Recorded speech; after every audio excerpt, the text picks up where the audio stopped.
Well, I'm in my grunge clothes today because I've got to clean this carriage. It's been in storage for over a year. I've got to go through safety checks and cleaning, see if there's any repairs that need to be made, and get it back on the road.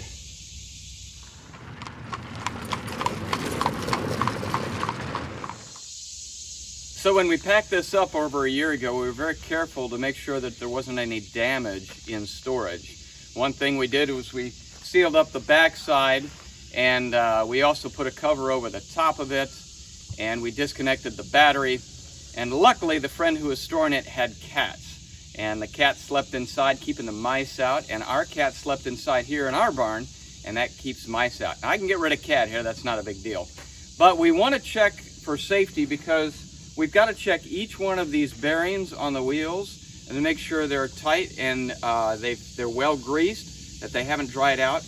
We look for problems in the electrical system. I've already taken the battery out. I've actually got a new one on order, but we've got to make sure that the mice that were under the carriage, if there were any, didn't chew through the wires. I also check for minor cracks and rusted out areas. Luckily, it was in a very, very dry area and well protected. I don't expect to see anything, but we have to check it anyway.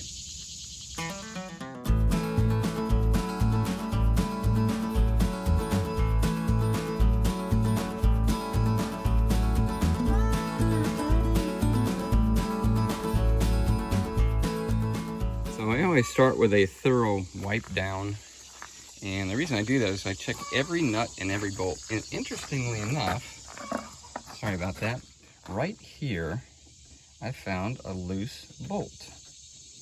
And when I went to the opposite side, the opposite bolt, it's loose also.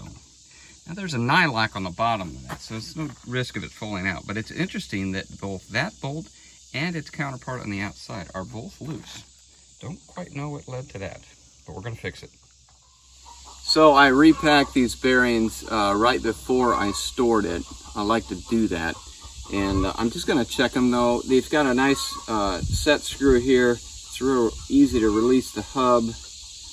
You don't wanna touch much of it because it's a greasy mess inside. So let's see if I can get this thing off here. Okay. And my pins are still in place. It's got plenty of grease in there, and I can see the bearings right behind there. So definitely not dried out. Everything's looking good. Get this cap back on, and we'll tighten it down with a set screw. I'll check all 4 tires that way, and then I will lift it, put it on jack stands, and spin the tires to make sure there's a smooth turn with no noise. Some of these set screws have dirt and debris inside, and there's a little bit of rust. So I think I'm gonna run by and see if I can replace these, because if I can't get those off, I can't get the hub off, because I can't get the Allen wrench inside when it's all dirty like that. The other problem I'm having is, and it's just on this one here, even though the set screws are out, it's not moving.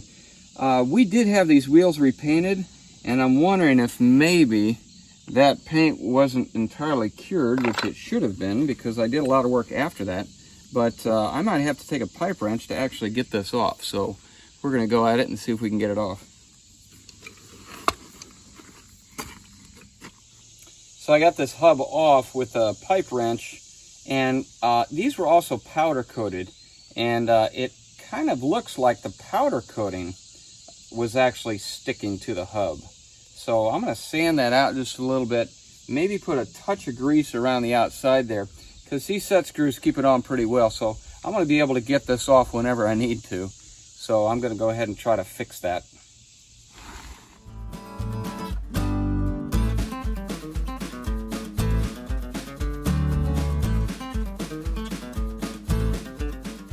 One more thing on inspection, this rubber on this particular tire seems to be a little bit loose on the rim.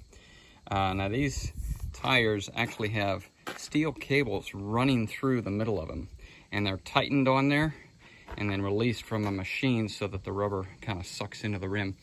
I talked to my Amish friend who actually set this tire, and he said as long as I can't pull it off with my hands, it should be fine, because we're not traveling at highway speeds or anything.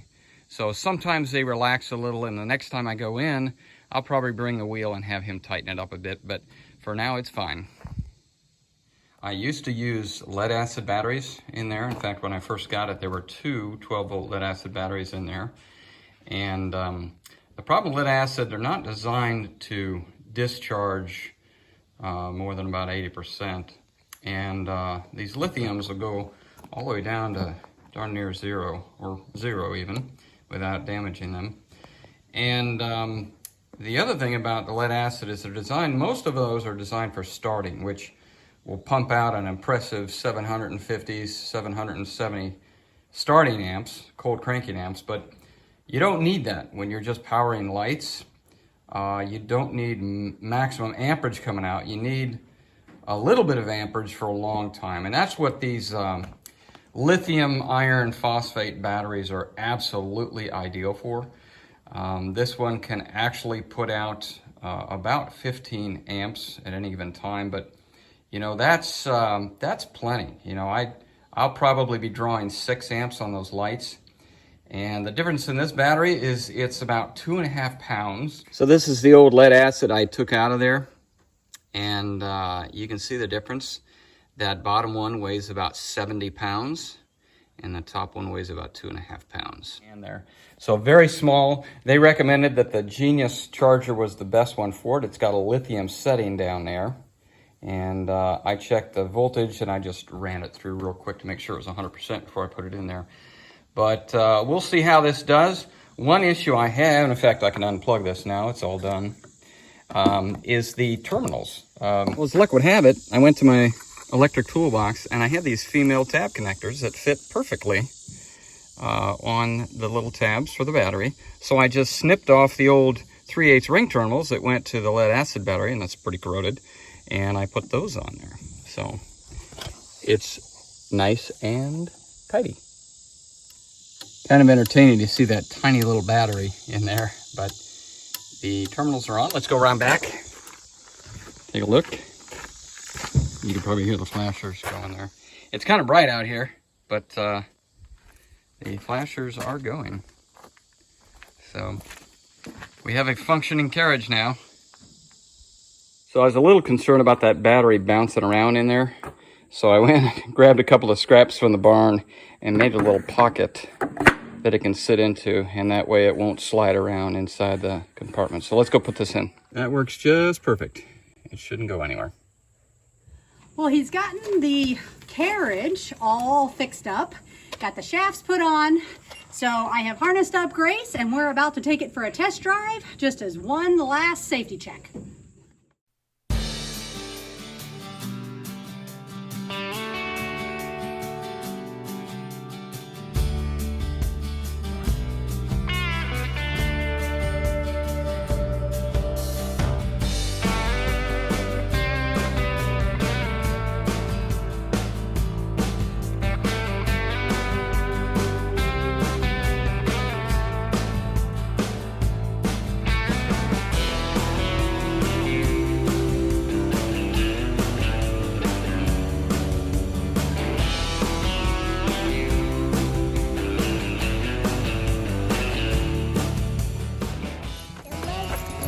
We got everything hooked up.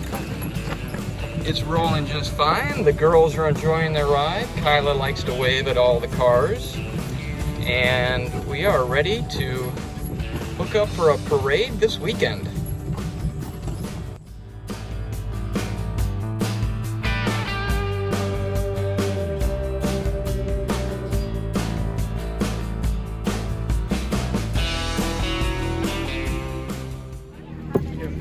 Great desensitizing opportunity at the local parade here. We just finished. We've got people everywhere.